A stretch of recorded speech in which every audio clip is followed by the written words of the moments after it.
Thank you all for checking out this week's episode. Once again, I'm John. If you like what you heard and saw today, subscribe to our YouTube channel, find us on Instagram, Facebook, and Twitter, and check out our brand new merch store with hats, coffee mugs, t-shirts, other cool stuff coming down the pipeline. Again, thank you all for support. Be safe, and see you next week.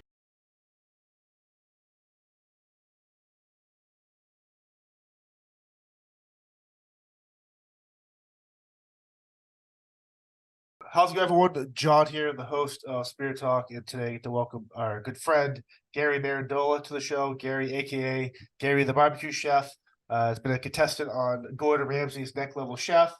He's amassed an incredible social media presence on TikTok, Facebook, Twitter, MySpace, anywhere you get social media. Gary's out there, and I've got the privilege to know him through a couple of Shinedown shows the last couple of years, and he's one of those people that I've always wanted to have on the episode and the show like this because I think he's lived a fascinating life and career. I love comedy. I also love watching cooking shows, and I think Gary's going to be a great guest tonight. Yeah, man, it's good to be here, man. It's I kind of want to start with the social media because when the pandemic first started, I was obviously like everyone else stuck kind of home and kind of figuring out what all the stuff was, what TikTok was. And the certain accounts I followed or would always gravitate towards, whether I liked to post or whatever, people like yourself or some of these people who do like the sea shanties or these crazy people who do like these trick shots.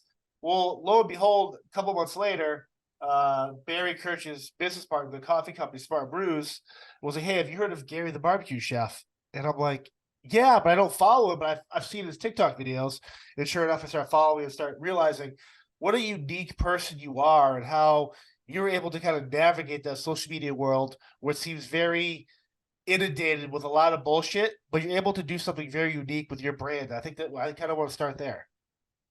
Yeah, I mean, it's basically this whole thing for me started out of COVID boredom. So, like, my first video went viral when I was, what was it? December 19th of 2020. That was when the first one went viral. Actually, no, I think it was December 18th because the 19th I woke up with 12,000 new followers because the video went for like 800,000 views overnight. It was just insane. Like, so, and the funny thing was, it wasn't for the cooking, it wasn't for what I made. It was the fact that it was the fact that when I yell, I sound like Bill Burr. So that's how everything just got started. And then it just you sit there and you overanalyze every freaking comment, trying to figure out, okay, well, what was it that did it? What was it? What was it? What was it? And just the common denominator all the time was like, this dude sounds like the dude from F is for Family. And I'm like, you can always tell how old someone is by where they know Bill Burr from. Right. But as soon as I'm sitting there, I'm like, I sound like Bill Burr. I looked at my wife. She's like, I don't hear it. And I'm like, I don't really hear it either. And I'm like, wait a minute, hold on. You want to fucking like? And then I started going. I'm like sitting going, oh, we might have something here. And then we just went with it. And I just did another video and another video, and it just started snowballing and snowballing and snowballing. And then it blew up. Well, I think what's the difference between Gary Marandola versus Gary the Barbecue Chef? Like, how are you able to kind of separate them outside of what you do in each world you live in? Well, for instance, I as a person do not yell and scream 24 hours a day. Right. But I mean, yeah, I mean, I pretty much am that crazy. I mean, it's the jokes, it's the comedy. I've always loved comedy, and I've always loved cooking ever since I was a little kid. So we just kind of put the two things together, and I figured every single time you're watching like a cooking video, it's like the most boring, monotonous shit. You're sitting there going, I can just read this and be better off. Like I'll just read the recipe versus watching this recipe video. And I'm like, well, let's make them fun. And then I just started yelling and screaming and cussing and throwing shit. And every once in a while, I put on the stupid fucking Boston accent, kid, and we start fucking making shit. You put this in the fucking dish, and then you fuck it up with the rub. Get your fucking, your hat. You put on your fucking hat, and then I don't know, take out your AirPod, put it back in. I don't fucking know what's going on. Who gives a fuck, okay? You know, like, Right. it just like, and then it came out with like calling things weird names, like mayonnaise is greasy liquid chicken yogurt. Like, think about how it's made, right? And then, like, for instance, I'm even wearing a shirt. Yeah. Water Um, nuggets. Yep. yeah, the ice cubes. We call them water nuggets, water McNuggets.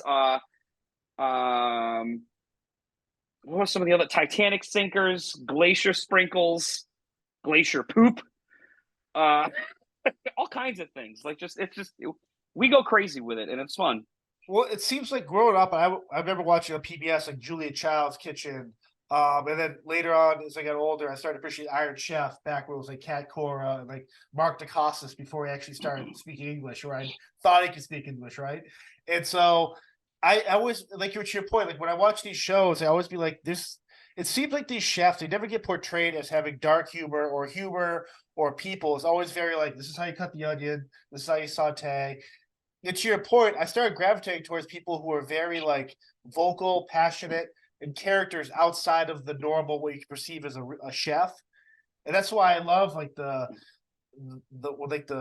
chop shows and stuff. Some of these people can kind of like be themselves. People like you that have this opportunity to do like a next level or a cooking show. It's like these new personalities, which are going to feed the future generations of people that are into cooking and stuff like that. Yeah, I mean, Julia Child. I mean, yeah, they all the old ones they were great. Like, I'm granted, I was when I was younger, I really didn't watch cooking shows. I was the cartoon kid. I really was. I was like the Cartoon Network, cartoons, Cow and Chicken. It's really funny too because now one of my friends is Marty Grabstein, who was the voice of Courage the Cowardly Dog, and and it's so funny. I walk by and when we'll do conventions together, I'll walk by and I'll just be like, "The things I do for love," you know, and he'll get all excited and oh my god, it's but yeah, I was the cartoon kid. I was like, I didn't really watch like cooking shows. The whole thing that really got me into cooking was my dad. He started me with like scrambled eggs and mac and cheese and stuff like that when I was a kid. And then one day he brought me out to the grill and he showed me how to use the grill and I just fell in love with fire. Right. Just I fell in love with using the grill. It's like, so how often do So you normally cook in a week? When you're uh at home with your friends, or say there's a week you're getting a party, like, hey, can you ever go to a household like a party or a gathering and not feel like you have to cook on the grill or do something in the kitchen? no, yeah, there's plenty of times where like I'll go over and like I don't have to cook or do anything and they do everything and they do all of it. But normally our house is kind of the gathering house. So normally I do end up cooking, or if it's a night where we're just gonna have drinks and play some games, we'll maybe just order takeout. That way none of Right. us have to cook. Yeah, I've always been But curious because yeah, it seems but like you're a very I do. Sorry, you go. you're a very personable person. So it's like it seems like it must be tough to like shut that off. Because it's like I love people assume I do security for stuff, then they assume I love talking about guns and knives and tactical driving and watching all these espionage films. It's like I'm not that person. I live in that world and I'm able to kind of shut that off. But for you, it's like a crazy fan base. People that are like living in that, the people that love the cooking stuff, that watch Food Network or stuff like that, or people that love having barbecues and cookouts. It's like when Gary's coming, he's gonna do his famous cheesy potatoes or whatever. It's like it's good to hear that you're able to kind of step away from that, just enjoy it for what it is as yourself, and not feel like you have to be the star of your own cookout. Yeah, and with what you said first, I wouldn't. I've met you a handful of times. We've exchanged oxygen and all that, and or sorry, not exchange, shared oxygen. Let's put it Scared. that way. That'd be Yeah. like, yeah. Can you just sneeze into my mouth? I want to breathe it in Right. really really hard right Did now. one of us pass out? Yeah. But you know what I meant. Maybe not, but it's funny. But it's funny though because I would not think to do that with you. Like, yeah, let's go talk about guns and race cars and espionage movies. No, no, it's actually like, I'll be like, what do you want to talk about, man? Like, let's talk about life. Let's talk about the meaning of it. Do you like this cooler right here? Like, Right. yeah, no, I just that's the same thing I tell people all the time. It's like when you're meeting celebrities at conventions, it's the same thing. It's Don't you'll run up, oh my God, I'm a big fan. I really like you in this movie and that movie. Why don't you just walk up to him, ask him how their day is, man? Well, it's so tough for people to separate that. Oh, and I know we're going to talk about it, but your friend, when Jason David Frank passed away, and that type people like that you meet, and I've had the privilege to meet him back in the day when that show Power Rangers is still a huge thing, and people like that you meet, it's like you're blown away because they are human, and it makes you respect and appreciate their work that much more because they're bigger than the person that you know them as. But I know you recently just had one of the other Rangers over your house doing a cookout thing. It's like it's kind of cool to see you as that kind of pulp culture guy too. Like you're in that world too, doing these Comic Cons and conventions, and it's just it's. I would always go to those, and when I've had to go for work and stuff. I'm like, oh, whatever. Like I want to meet this guy. Like I want to meet him, but I don't because you always hear like you never want to meet your heroes, right? And I'm not saying actors and athletes and are heroes, but it's okay to have people you look up to and appreciate, or they help you get through a bad time in your life, whether it's a singer, a movie actor, or whatever. And kind of talk to me about like what that means that you have like forged those kind of friendships with people that you're at a table with. Someone like Jason David Frank or anyone else you kind of met along the way, where it's like these are real friendships and real people that are just out there changing people's lives for the better. Yeah, I mean, like I said, like the whole way me and Jason David Frank even met in the first place was he was at the North Dartmouth Mall doing a signing at the Toy Vault actually.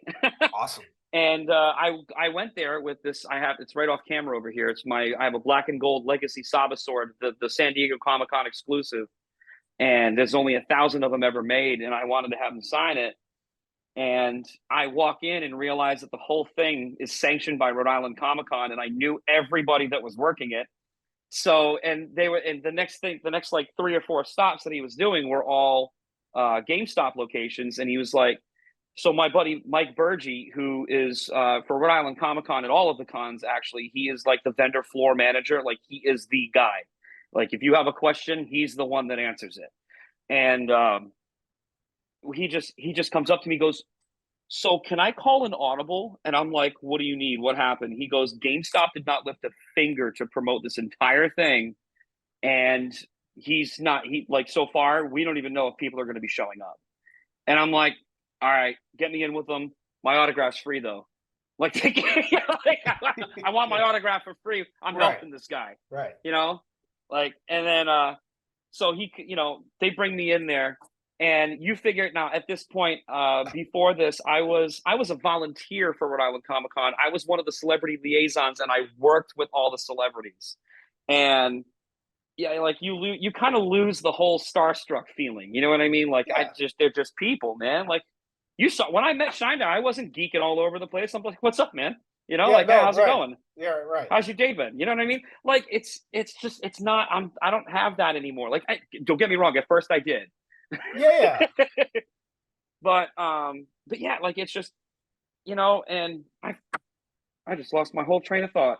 So you're helping Jason promote. Oh, right. So yeah. yeah. So I go in there, and now I've met this guy probably 3, 4 times at this point, and I already had stuff signed by him and the whole 9 yards, right? And I'm like, yeah. So I walk in, I say hi to him, I shake his hand. I'm like, we've met a bunch of times. You probably don't remember. You see millions of people. I get it. It's cool, you know. And I'm like, I'm gonna help you promote this thing. I'm an influencer on social media. I know I hate that name, but that's what I am. Right. And I'm gonna do, we're gonna promote this thing, and we're gonna make it big. And he's like, all right, cool, let's do it. I go to take out my phone, and my hand starts going. I'm like, can you stop? To the point where he's like, Matt, bro, don't worry about it. I got it. He grabs the phone out of my hand and just starts recording, and he goes, all right, go. And we just did this whole commercial. He had to hold the camera because I was shaking. And then I proceeded to do every stop with him along the way. And then I had this idea that I wanted to cook a Jason David flank steak. And he loved it. And I was going to do it at one of the locations, like just on site. And we're sitting at a Wayback Burger after one of the events one day. We're eating dinner. And he just looked at me and goes, would it be easier if we just did it at your house? I'm like, well, I mean, if we did it there, I could pull out like way more stops and everything like that. He goes, cool, we'll just do it there. I'll be right back. I got to go to the bathroom. The owner of Rhode Island Comic Con is sitting next to me, and I just looked at him and went, what the fuck just happened? But and that's how everything happened. And like we've been friends ever since, you know? Yeah, it's cool, man. It's the tribute you posted was so heartfelt. It was like it puts in perspective too, like yeah, like the human aspect of these people that do that. And it is what's funny too is not funny, but when someone comes to see you at a Comic Con, maybe your one of your reels about trying a drink or cooking a steak or something, it maybe they were having a really shitty day and it made them feel good about themselves, and you made it that positive impact on them. And it's like when people come to your table, is it do you find it's more from the social media like TikTok videos or like the next level appearance stuff, or is it just who you are? Because it seems like people are generally excited to be with you, and like all your interactions you post, you make people feel better about themselves. Well, I mean, that's the whole idea of the channel. I mean, basically, one of the things that I love to do is promote positivity. I want people to feel good about themselves. I want them to get up and actually make a meal for themselves and stop eating frozen TV dinners. You know, that just it's crap. It's not good for you. You know, make something for yourself. Feed yourself. You know, but I mean, I've gotten those messages on in comments and like Instagram DMs where people are like, hey, you know, you pulled me out of a dark time, or I've even gotten as far as people telling me that I stopped them from killing themselves. That's powerful, And man. it's I don't know what to say to that. You know, it's like it's I still haven't really found a good answer for, hi, you made me not want to kill myself anymore.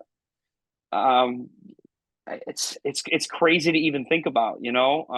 It's it's wild. Yeah. Have you um have you found when you do the convention stuff, when you talk to other actors and whoever's there, the fascination? I think everyone loves to cook, or they think they're a good cook, or they appreciate grilling or something like that. And I'm one of those people that just has a good time doing it. But is it? I find it so interesting that people that you would assume to be like into cooking or really good chefs are some of my friends that are in music or athletes or that do theater, or this chiropractor my friends go to. He's like, oh, you're gonna love. He makes the best burgers. So it's like every time I hear someone say, "Oh, these are the best burgers," I'm like, I hear that every day off. But when I have it, I'm like, holy shit, how's this guy know how to make a great burger? It's just fascinating how cooking kind of brings everyone together like that. oh yeah, I mean, it is really cool. I mean, there actually are a lot. I mean, some of the people that I actually know that are foodies are also in music, which is kind of funny. One of them which being Joey Fatone, Howie D from Backstreet Boys, um and AJ McLean. They're foodies. They're super foodies. um a lot of the I mean, some of the other people I work with are, I know, Steve Cardenas, who's the Red Ranger. He's kind of a foodie.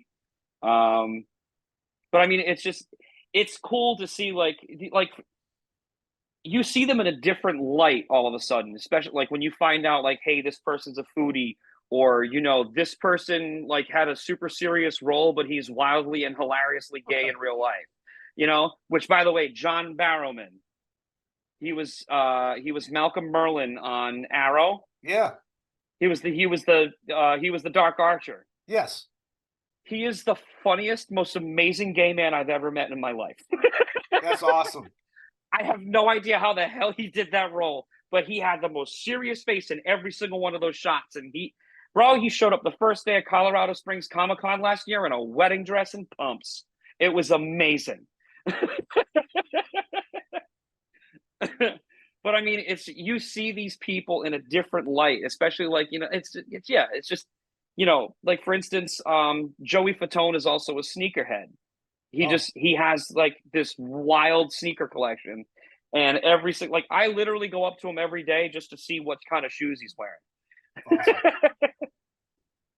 So It's one of the great bits you do when you do like make the drinks. And I'm not even sure. I don't even know what that apparatus is called that tells you how it's filled enough and all that. Like I want you to talk about that.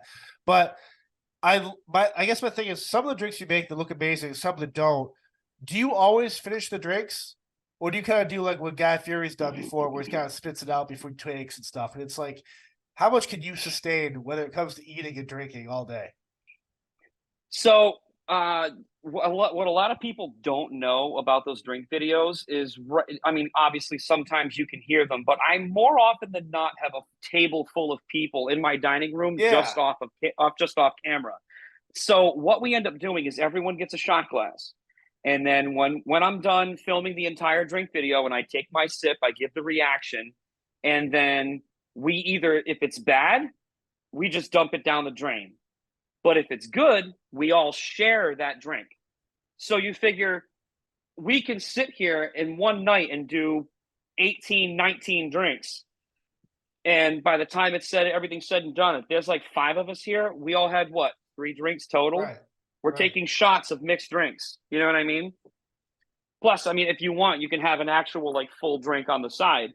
right. But I mean, if we're going, if I'm like, if I look at them, I'm like, guys, it's going to be a late one. Then they usually don't take the second drink, and they usually just kind of, all right, so we're just gonna keep banging down these shots, you know. So when you kind of create that bit, is that something you didn't know was going to take off? And then obviously, as the endorsement, the products come in, like you kind of like how far ahead do you have to think in terms of creating those things? Because I mean, if people aren't following you for your food, maybe they're following you for the drink stuff now, or vice versa, or this other idea you got coming. It's like, how far ahead do you have to think creatively? And if something sticks, are you prepared for that thing to get as big as it does? Yeah, so I mean, it's kind of hard sometimes to do that, especially like thinking ahead, because you never know what's going to trend next. Right. That's number one. But when it comes to the drink videos, for instance, I'm starting filming tomorrow. It's probably going to take me 2 days to get everything that I need to get done. But I picked out all the drinks this morning, and I did an inventory of everything as well this morning right after I picked all the drinks, and then figured out what I needed. Went to the liquor store and I bought about $150 worth of liquor this morning. So everything's ready to go for tomorrow. We're coming into the summer months, and I noticed that I've never used prosecco, so we're diving really hard into like prosecco kind of inspired cocktails this month. So it's going to be a lot of like spritzers and like a lot of stuff with like different wines, and we're really diving into the aperitifs and digestifs. And I picked up a bottle of Rumplemints. I haven't Oh drank wow. that since high school. Oh my god. I literally took a sip of it earlier and literally made this face. Uh, just I haven't drank it since like high school. So it's going to be an interesting month when it comes to the drinks. We some of the drink names. One of them is a drink called a Rocky Mountain Bear Fucker. There is another one called a Harley Davidson Oil Shot. There's another one that it's beer o'clock, and it has beer and coffee and orange juice and some Wow. other shit. Yeah, there's just some of them are just weird and out there. But the point is, I pick the drinks that I think are kind of weird and out there because you want it to fail and then you want it to work. You know what I mean? Right. So like you want it to look like shit but taste amazing because you want to have zero hope for the drink, because then when you actually taste it, the reaction that you give is what's going to make that video go viral, because you need to capture their attention within the first 3 seconds or they will scroll away from you.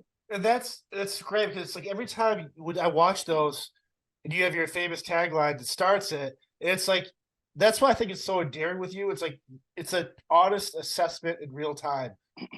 Some of the best ones I laugh at late night, I'm just like, oh, this drink, your reaction's so negative and so like this is fucking terrible. It's just like this, it's endearing because it's like, oh, this could be me. And here I am watching this guy go through the punishment of drinking these terrible drinks. It's pretty cool. Yeah, we actually I'm actually posting one tomorrow where I'm yeah, it was, what was it called? The Silver Bullet. My friends picked the drink for me, and they know I hate gin and they know I hate scotch. A silver bullet is half and half in a martini glass of gin and scotch. I got done tasting it and I literally called it a miscarriage.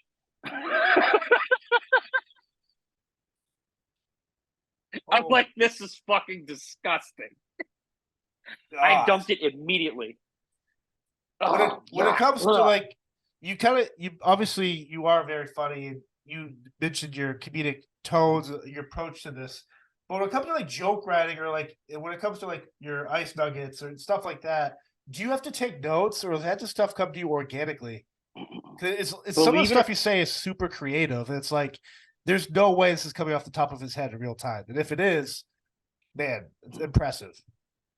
Sometimes it is, sometimes it isn't. It all depends on what they are. But more often than not, you're gonna laugh. As a lot of them come from my wife.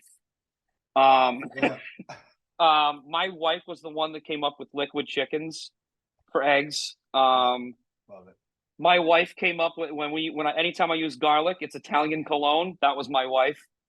Um, but I mean stuff like like if I use cilantro, like Mexican soap weed, that came like right off the top of my head. Um, Water nuggets, the Titanic sinkers, that was all off the top of my head. Like glacier sprinkles, that one we kind of shopped a little bit. Yeah. Because we're just trying to figure out different stuff. And then like people used to call celery crunchy water. Yep. So I'm sitting there going, that could work for ice too. So we're gonna call it crunchy water, you know. So I mean, some of the things come off like the top of my head, but for the most part, a lot of them are like thought out. Um, like for instance, like in the beginning of every drink video, we do like a welcome to another episode of, and it's like some stupid line, and then like another stupid line, and then just recently we started implementing dad jokes into it because you have a line and then a line. So there you go. There's the first part of the joke, and then the punchline. So I mean, it was just weird. Like we used to do things like what was one of them? I was like, "Welcome to another episode of I don't like your carpet in your house." Like it's just stupid random Yes. lines that you would never normally think that someone would say. Right. Or like, "Welcome to another episode of my teeth itch." Yeah. It's things that just you're supposed to catch them off guard. That was the whole idea behind it. And honestly, in the first few drink videos, we weren't even doing that. And then one day I was actually drunk and I said, "Welcome to another episode. Go fuck yourself." And it just took off. And they're like, there needs to be a thing in every video. So Yeah. I'm like, now we just keep doing these stupid welcome to another episode of. Well, so to your point, the first 3 seconds, they're going to hear something outrageous. And now, if even if it wasn't you, if I heard something like my teeth itch, well, what's the next 30 minutes, 30 seconds of the video going to be about? Because doesn't Yeah. make any sense. And I think it's genuine. How vital is it to have someone like your wife or your strong network of friends to like be by your side to kind of go through this? It seems like when you first start this, if you don't have that backbone, those people behind your back, this, as you know, like this industry when it's becoming an influencer, doing what you do, that you could deal with a lot of flack, a lot of negativity, a lot of just negative energy out there, right? And so it's like, how do you obviously you have your bad days, but if like you go through like your comments sometimes and read people like, oh, this guy sucks, or he never won next level chef, or this guy doesn't know what he's talking about. It's like if I was you and I read that stuff, I don't know. There's only so much you can take, right? Like I do a podcast, and I get negative people like, "Oh, you only talk to this guy because he's conservative," or "You only talk to him because he's your friend." Like what stuff like that, where it's like at the beginning, I got super bummed. I was like, "Dude, I'm just trying to do my own thing here. Like I'm not here to offend anyone, or if you don't like it, move along." But how do you kind of process that without having those people like your wife or your friends? Hey, keep doing what you're doing because it's working and you're helping people. And you're getting emails from people saying, "Hey, man, you saved my life." Honestly, the best thing you can do with those comments is just delete them and pretend like they don't exist. You kind of just swallow it. At first, I got it. I mean, I've gotten into trouble by clapping back. Obviously, everyone has. I, You're thrown into. you You had can some get good thrown ones. into. Oh yeah, listen. If you're dumb enough to say something on my channel and let me get a hold of it, you better know what's coming. Correct. Uh, but I mean, the best thing, honestly, the best thing you can do, and I don't always follow this rule because obviously I'm me and I'm a hot-headed motherfucker, but it's just one of those things where just delete it, move on, don't even give them the time of day because as soon as you give them attention, they win. I don't always follow those rules because one of the things that I love to do is make an example of them. This is what happens when you can be stupid on the internet. And you know, we've done it multiple times, and we've actually had people's entire accounts canceled and removed because you know they say something hateful. Like I had not too long ago, I posted a video about I still had one of Jason David Frank's old MMA shirts, and I'm not at this point. I'm not getting into it anymore, and I put on my Amazon wish list. I put a shadow box frame, so I was going to hang it up in there and everything.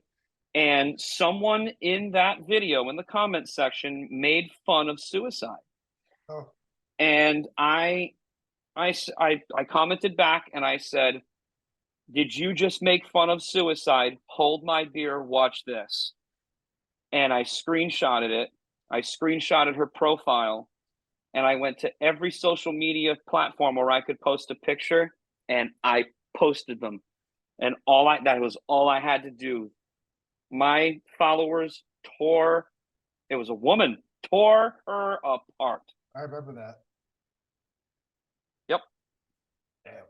This happens when you make fun of one of my friends. Yeah, it's social media is so weird, man. It's like if you it's like a full-time job too. Like when it comes to the podcast and like the social media aspect of like promoting and stuff, like I only have so much time a day because it's not my full-time job. But for you to always have to have your pulse on different trends or different like how you film now is like whether it's horizontal or vertical or different sound emoji, like just all this crazy stuff. It's like how do you like what's the end game for social media, you think? Like you would think once everyone's happy, just keep it there, make it an evil playground or even playground. But it seems like every day it's changing or there's a new thing, there's threads now, or it's like where do you find social media going in terms of people like you, like influencers or people out there trying to create their own original content? Well, I mean, you think about it. Everyone's seen all the futuristic movies where everyone has Oh screens man. in their faces, and Right. you have like the movie Wall-E where everyone's just fat and boneless and sitting in floating chairs. Yep. Eventually that one day. I mean, not a few days ago we just had the world's first flying car approved by the FAA. So we're going there, and it's no one's seeing this. It's like the next thing you know, like Cyberdyne's going to start creating robots. Yeah. Yeah, and Skynet's see what gonna else chop up. Yeah, it's just crazy. exactly. We'll see what else the Simpsons can predict. You know, but I mean, it's just we're all kind of heading in that direction. But I mean, social media as a whole, I don't think it's going to go anywhere. I mean, granted, everyone was like, I remember the day where I had a MySpace, and everyone was like, dude, you got to try out Facebook, and I'm like, man, Facebook's stupid and it's never going to last. I honestly, actively said that, and now Facebook has Instagram, Meta, Threads, Yep. like it just, and now they're like a peaceful world power at this point. Snapchat. And oh yeah, that's right. I think it's Instagram that owns Snapchat. I Yeah. think something like that. It's like DBA after DBA after DBA after DBA. But yeah, no. But I mean, I think that's the way that this world is going. Like we thought we were in a digital age before, but I think now we're actually entering the digital age. So I don't know if the whole social media influencer thing is going to last. Me personally, I'm trying to set myself up with other things using my social media platform so I have multiple streams of income. That way, if TikTok if they actually did ban it tomorrow, I'm still okay. Right. I'd be bummed, but I'm still okay. And that's just kind of like the world that we live in right now. It's just, we have to kind of worry about what you're putting on social media, first of all. And what I tell people all the time, you put something on the internet, that shit's permanent. You may think you think you're able to delete it, but you can't. Yeah. Someone screenshotted that shit somewhere in the world. They did. Yep. So you run for office, it's gonna hide away. The when you did Next Level Chef, like what was that recruitment process like? Was that before you were really obviously really big on social media, correct? Like how does that show even find someone like you in Rhode Island? So at that point, I think when we actually did the filming, I think I remember saying that I was at 800,000 followers. I think that was it was filmed in August of 2021. They reached out to me the beginning of that summer, of all places, in my Instagram DMs. His name was Ian Connor. He was one of the casting producers of the show, and he messaged me on Instagram, and then he emailed me and sent me all of the application information. They were hard up for social media chefs for the show, and they like fast tracked me through the process. And I didn't even know that I was going until 4 days before I had to fly out. Wow. So it was literally like right up to the wire. And they're like, dude, we need an answer. Am I going or am I not? 4 days beforehand, they're like, by the way, we just booked you a flight. I'm like, I don't know how to do backflips, but if I did, I'd be doing one. Right. And I mean, going out there and doing that was just crazy. It was really funny because it was my first ever time in Vegas and I got to experience exactly none of it. We were all still in the COVID bubble. So we stayed at it was the old Hard Rock Hotel. It's now the Virgin Mobile Hotel. Yep. Yep. So it was all at the Virgin Mobile Hotel right off the strip. So I had this view where I was actually looking at the high roller wheel and then all the way down the strip to like where TI and like the what the hell is it called? Westgate? Yeah. All that, like I could overlook everything. And the whole thing is if we went anywhere outside of our hotel room, we had to wear masks. I didn't have the key to my own hotel room.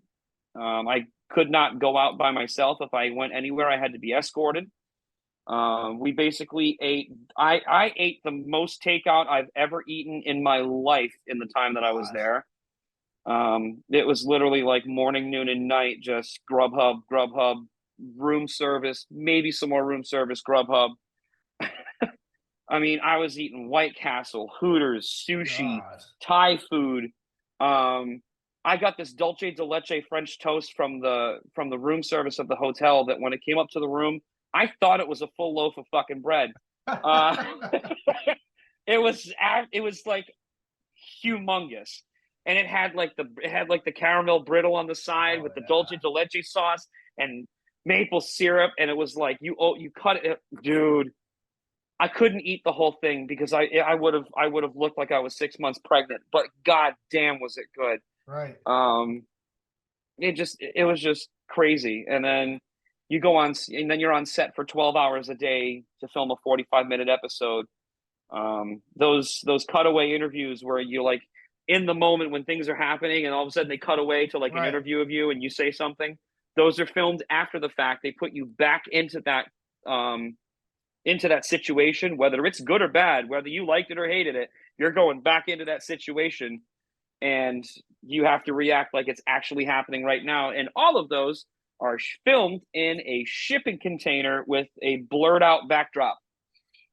They sure are. For those that are familiar with the show, like especially at least that season, really those only first 2 seasons I watched. It's like just 3 levels of restaurants, and one of the episodes that you're in that I just love is when that steak falls down. I think from one floor. Oh. And then it's like you're kind of like I think you were stuck on like chicken liver or like beef liver or something like that, where like you're kind of fucked. But then you realize and see that steak had fallen to your level. And it's like the cutaway was so like you're like, oh, thank God. It was like you were just like, hell yes. It's like it's when I see stuff like that, I'm always like, is that pre-planned to see if people are paying attention to spice it up, or how much of that stuff is like on the fly, like this guy's gonna wing it and do it. So when it comes to that steak thing, that actually happened. That was not planned. That was not scripted. That actually did happen. So her name is Amber Rebold. She was in the middle kitchen. I was in the basement kitchen, and she picked up a flat iron steak on the plate, and she went to go grab a couple other things, and it literally slipped out of her hands. The plate itself landed on the platform, but the steak fell off the plate on its way to the platform and went straight down in between the railing and the platform. So now it comes down to the basement floor where I am, and so where that platform comes down, on the floor, there's kind of like a raised area where it's like a big like mesh grate, almost looks like a steam grate kind of thing, right? And then there's this like metal frame around it. So it when it came down, it slapped right on the corner of that metal frame, and this part you didn't hear, like in the show. When that thing came down, it went, and that thing rang like you would not believe. It was so. I looked down. I'm like, was that a steak? And it was just the funniest friggin' thing. And then because the whole thing, it was steak day, and you figure a flat iron would never make it to the basement. Correct. Well, it made it to the basement because it's funny because all 15 of us have a group chat that we're on the show, and we called it the Next Level Chef Cast, and her nickname still to this day is Meat Angel. We've effectively called her Meat Angel. Awesome. But yeah, no, that steak dropped, and I washed it off, and I served Gordon Ramsay a steak that fell on the floor. Sure did. I did that. But when it comes to things being staged, for the most part, the only thing that really actually happens, like as soon as we grab all of our, like, you have the 30 seconds to grab whatever ingredients you can off the platform. What they don't tell you is every single thing that you grab has to be incorporated in your dish, otherwise you're disqualified. And on top of that, once you get back to your station and everything, like the 30 seconds is up, cut, everything stops. The crew comes out, they inventory everything you take, and then we go, all right, 3, 2, 1, action, boom, you go into the cook. So it's everything kind of stops and then starts and then stops and then starts and then stops. When they did that, each floor, I believe, had about 14 cameras in it. So you had about 14 pairs of eyes, or counting the one from coming in from the outside, and a big, huge boom where it would come up and it would like come into the kitchen and out of the kitchen and like out and around and down. So that would be like 15 cameras on every floor. If you look really closely in the left and right walls as you're looking into all of the kitchens as they're stacked on top of each other, you'll see one-way mirrors. You should be able to see them. Yeah. So every time I've never met Gordon Ramsay in person. I love his shows. I love what he represents. I love just his approach to life and stuff. But is having you worked under him or with him, however that works in that TV world, when you met him, was your feeling the same as if you never had met him before, or were you kind of like, this guy is a business guy? What can you take away from meeting him?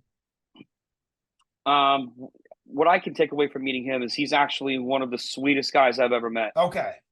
He's super, super nice. He's not like all the angriness, and that's when the lights come on and the cameras come on, and he turns into what he needs to turn into for the ratings. But he's super, super nice. Put it this way, if you go on and you watch, for instance, Master Chef Junior, where he works with the kids, if you watch him with his own kids on social media, that's him. That's awesome. He is a straight up goofball.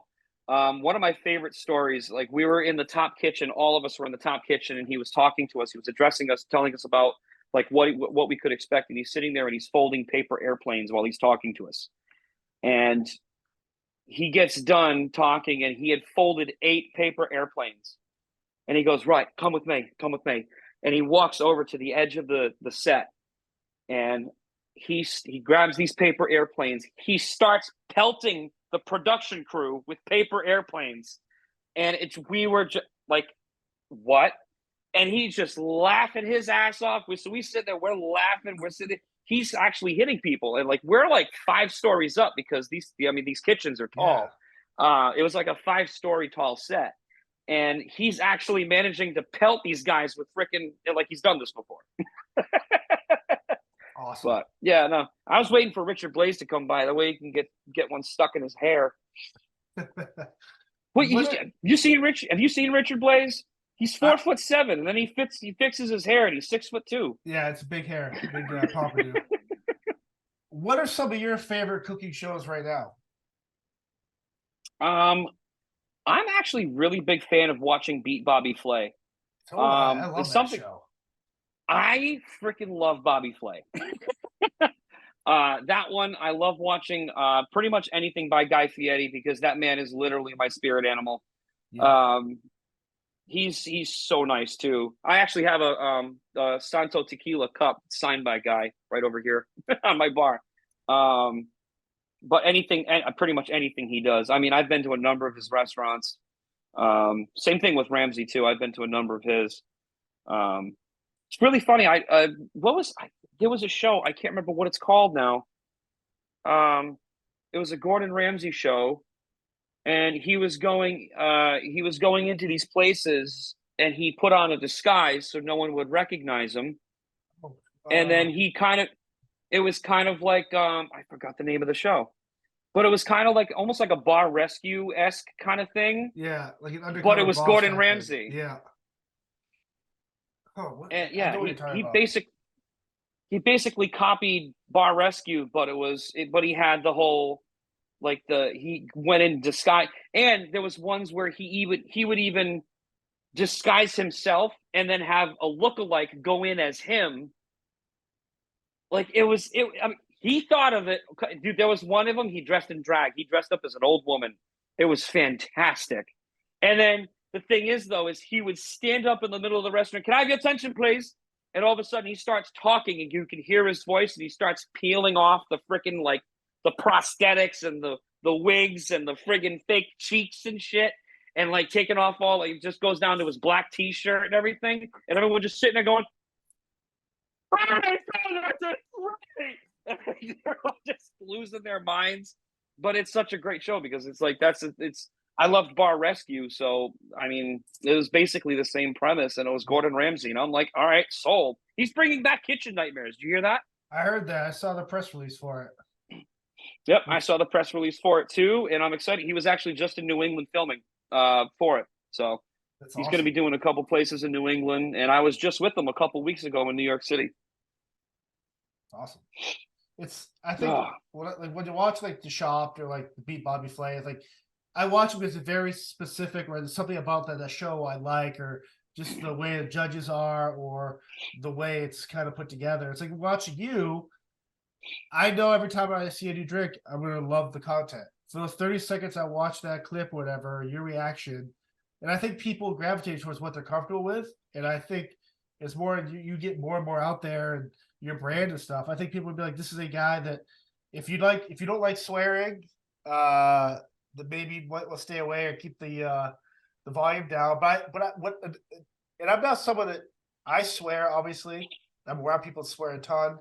And it's not always my cup of tea, but with you, it's so genuine and heartfelt. It reminds me of my friends that be in college. We do our first shot of some cocksucking cowboy or some weird, dumb car bomb shit that we're buys their cottage cheese and this vodka type shit. It's it always reminds me of this is back when I was in college with my friends. It's the good times. It's I do appreciate that stuff, man. I think you're onto something with that. Thank you. Yeah, I mean the drink videos are a lot of fun to do. Except for there were two recent ones where I wasn't really the biggest fan of doing them because it involved me throwing up in my sink. But yeah, there was the Three Wise Men where I managed to get the shot down, and then I'm standing on camera like this, and I'm like, is it going to stay down? Is it going to stay down? Nope. And I ran off camera, and you heard me immediately throw up in the sink. And then that was the Three Wise Men. And then everyone, dude, I'm not even kidding you when I tell you, they were chanting in the comments, 4 horsemen, 4 horsemen, 4 horsemen. So now I'm like, fuck, I got to do it. So I did the 4 horsemen shot, and it didn't it literally it poked the back of my throat and just came right back out. And that one, I think I violently hurled about 7 times on camera. It was like, and it was just, oh God. And the first comment on that video was ... So did you like it? How was it? Yeah. Yeah, it was, it was great. I thought it was so great. I thought I'd purge the night other drinks that I did and dinner. Your the a recent food one you did, the scallop one, I think yesterday or the day before. It's the first one I've watched it like 15 times. Because when you watch something like that, I love scallops and it looks so good. But like I'm trying to picture myself make that because you make it seem obviously you know what you're doing, you're flawless with that and how you prepare it and all that. But I'm like, if I were to do this right now, it wouldn't look nearly as good. It's like you did the way you filmed it, like the way it looked and how you ate it. It was just I love that. I think that's what kind of gets me going with like maybe I could attempt to cook this. It's you make it seem easy. It's obviously very passionate what you do, but it's not intimidating either, like another chef could do with that scallop, right? And Yeah. I love that stuff, man. Like that type of content with scallops is just awesome. Well, that one right there is a super simple recipe, but it's so simple yet it's so good. And that one actually wasn't even mine. It was I'm actually going to throw him out there. His name is Chef Alex Trim. He's actually a Michelin trained chef. He's from London, and he's also one of the owners of Meat So Horny. He's the one that came up with that recipe, and the only thing that I did was I used lime juice, lime zest, and cilantro, whereas he used lemon juice, lemon zest, and parsley. So I made it, I don't know, Mexican, maybe, I don't know. Yeah. But I like the flavor of lime and cilantro more than I do lemon and parsley. When it comes to like what I like in the barbecue world, that to me, lemon and parsley reminds me of Italian food. Yeah. Italians don't really do barbecue. So, I mean, they probably do. There are probably people, Italians in Italy, that do barbecue. I'm sure they have to eat meat at some point. So, Pompeii, for sure. Oh yeah, I believe it. I've never been there. I would love to go. I want to go to Europe so badly. I may have an opportunity next year. I may or may not be in Ireland next year in one of the castles out there. But one of the things that a lot of people see is I already have everything like pre-chopped. Like for instance, everything in that video, it was the garlic, the shallot, and the Fresno chili and the cilantro. Everything was already minced. And a lot of people, I mean, obviously aside from the herbs, a lot of people probably think I actually sit there and mince everything with a friggin' knife. Hold on.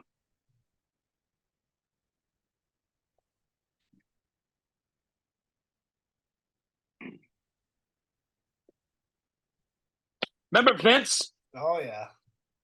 That's a slap chop. Okay. Every single time you see me use garlic, I chopped it with this. I didn't chop it with a damn knife. I don't have that kind of time or patience. Right. Boom. And you're freaking, yeah. Man, find shortcuts. Work smarter, not harder. Well, that's what I love about you. It's just do it smart. Like this isn't just make a great meal in the time you have without spending all this time doing all this crazy shit. Exactly. Awesome. I mean, it's whatever gets the job done quicker, you know? Unless you want to actually show how you cut the shallot. I mean, that stuff too is fascinating too. All the knife work and the preparation, that type of stuff. I love that as well. But if I only have 30 seconds to watch something, show me how you get to the pan, how you kind of saute it in the pan, and how you serve it. And like for me, like that's what you want to get across. Exactly. Before I let you go, and I don't know if you can really talk about this, but you kind of teased like this documentary type paranormal. I know you're into like the paranormal ghost stuff, but like, are you able to kind of talk about this kind of project that you've been working on type thing at all? Or when can we anticipate like major news coming from this thing you're working on? So it's a documentary. It's called Within Haunted Walls. It's myself. It's mainly my buddy Chris Sanders. Chris Sanders was on Paranormal 911. He was in Repossessed. He was on a number of shows on the Travel Channel on Hulu. He's a good friend of mine. We actually the convention that we just did over this past weekend in New Jersey. He actually lives in Maine, so he came here, and then I drove all of us and my wife down to New Jersey, and then we just drove back, and then he drove back home. So it was him and I, his girlfriend Christina, my buddy Adam Sanders, who's another paranormal investigator from Rhode Island, who currently lives in Connecticut. There was Scott Davis, who was an unbelievable spirit medium. And we also had Eric Vitale, who was also there as well. And it was, I mean, dude, the shit we caught. I can only Oh imagine. my God. I was shoved at one point. I was shoved by something that wasn't there twice. There's a lot of stuff that obviously wasn't on camera too. Like when we stopped filming, and like things would just constantly keep happening. It wasn't just like, you know, we like, put it this way, we're trying to keep it to like an hour and a half, 2 hours. The amount of footage that we have, we could make a 3 hour long movie. Yeah, It just I love that. yeah, like going back and watching it, there are EVPs that we didn't even hear at that point in time. Ton of them that we didn't even know that we got because they were on the camera audio. Did you go in as But a I mean, skeptic? Was this like your first major time doing this type of stuff with these people? Okay, so you've no, had the I've experience. yeah, I've experienced the paranormal before. I've gone with a couple other groups on different investigations and stuff like that. So the one thing that actually I was skeptical about was you can download an app on your phone. It's called Necrophonic, and it's a spirit box. And I never thought, I'm sitting there going, okay, there's advanced equipment, and then there's a fucking smartphone. Like, what can this smartphone possibly pick up? Because it's not one of these tailor-made devices for this shit, right? And I was a skeptic on basically that alone, and come to find out is that's the main way that the owners of this building, which by the way is the Shanley Hotel in Napanoch, New York. It's one of the most haunted hotels in the country. Um, that's what they use all the time to talk to the spirits. All the time, they use spirit Interesting. boxes and the Necrophonic app, and they were so good at it that we literally used it almost the whole time, and we got some of the most craziest, like, intelligent answers. Like at one point we had so much going on in one room, you could literally cut the energy with a friggin' knife. And like at one point where someone said, what should we do? And the spirit box said, pray. Somebody prayed, everything Damn. stopped. It was crazy. It was just wild shit. That's pretty much as much as I can say about the place. But yeah, it was It's the awesome. Shanley Hotel in Napanoch, New York. It's going to be on multiple streaming platforms. I can't say which ones, but because we're still kind of like working on it. But Yeah. it's Webflix. definitely it's You know, Webflix. it'd be Webflix and Chili. Yeah. It may be on Uwu, but no, it's yeah. We're working on a couple different streaming platforms, and we're also working with some producers of some That's other awesome. things that there's talks of potentially turning it into a series.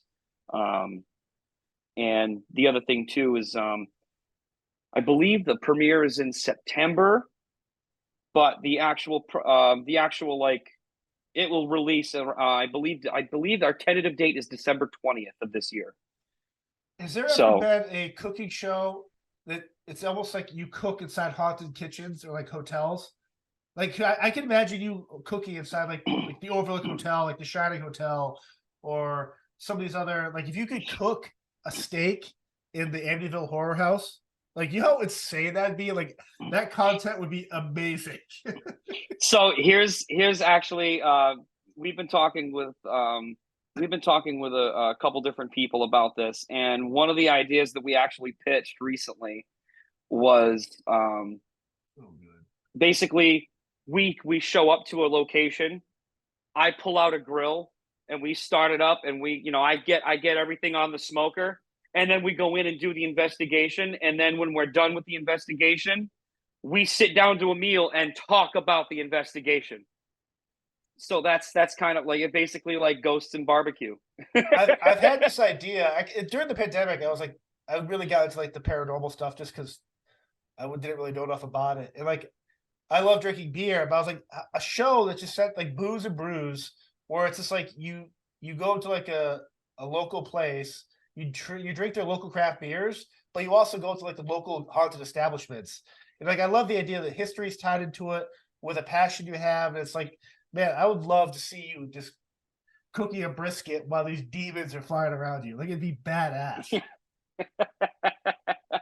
Yeah. Matter of fact, one of the things that actually did happen off camera when we were in the Shanley Hotel that I can tell you is I'm sitting there, and now there's a lobby area that has like a pretty good like dining room table that has like the leaf in it and everything, right? So we're sitting there, and I look down the hallway, and then the owner of the Shanley Hotel was sitting across from me. Her name's Kelly, and I looked at her and I said, "You guys have a cat?" And she goes, "Well, yes and no." And I'm like, "Motherfucker, it's a ghost cat, isn't it?" She goes, "Yeah, yeah, yeah, we have a ghost cat." And she goes, I really want to know though. I want to see if you actually saw it. She goes, "What color was it?" I said, "It was black and tan, and it just ran from that room to that room." And she goes, "Yep, that sweet thing." In the middle of the night while we're sleeping, you hear, meow, meow. Yep, that was terrifying. And then everyone decided to haze me with this one, and they're like, "Oh, hey, go ahead, go pick your bed," right? They let me pick which bed I wanted to lay in, and the bed that I happened to lay in was the one that people got fucked with in. All night, something was tugging on my foot. Apparently, yeah, they told me afterwards, like, yeah, that's the bed where there's a woman that likes to play with people's feet. So I got my feet tugged all night. Yeah, that's awesome. But yeah, you'll be sitting at the kitchen table in the lobby. Could be broad daylight. All the lights are on, and you'll feel the cat brush up against your legs and purr. Crazy. Oh yeah, it doesn't stop at the Shanley, man. I'll tell you. Interesting. If people want to check you out, they want to follow you on TikTok, social media, YouTube. I know you're everywhere, but what's the main handles, websites people should go to check you out on? So pretty much, you can use Gary the Barbecue Chef to find me pretty much anywhere. If you ever Google Gary the Barbecue Chef, I'm the first 38 pages of Google. You can't miss me. But basically, I'm on TikTok, I'm on Facebook, Instagram. I just joined Threads. I'm on Snapchat, YouTube, Twitter. I do every once in a while go on Twitch, but I haven't touched a video game since like January. I'm sorry, my Twitch subscribers, but life. But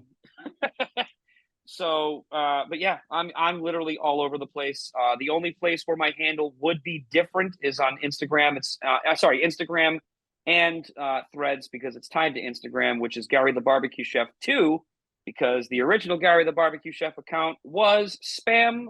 Oh, my thing just decided to that cat go limp. That was cool. Yeah, my first Instagram account was actually spam reported by vegans. Awesome. That's awesome. A real story. Yeah.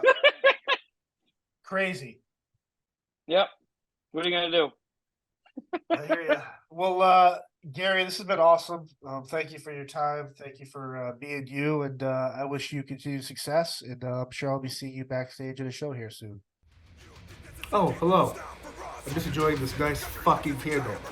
Anyways, I'm John, the host of Spirit Talk, and I want to talk to you about nice fucking candles. We are lucky to have Nice Fucking Candles as a sponsor of the podcast. And if you use code SPIRITTALK15, you get 15% off your first order, or use the affiliate link below to always get your candle needs through Nice Fucking Candles. Nice Fucking Candles are 100% soy wax. They have a 65-hour burn time, maybe more if you nurse the flame a little bit. Maybe, I don't know, I'm not an expert on flames or candles, but I will say these things burn a long fucking time. You ask me about the wick. It's a double wick for even burning, which is amazing. And they come in 3 incredible flavors.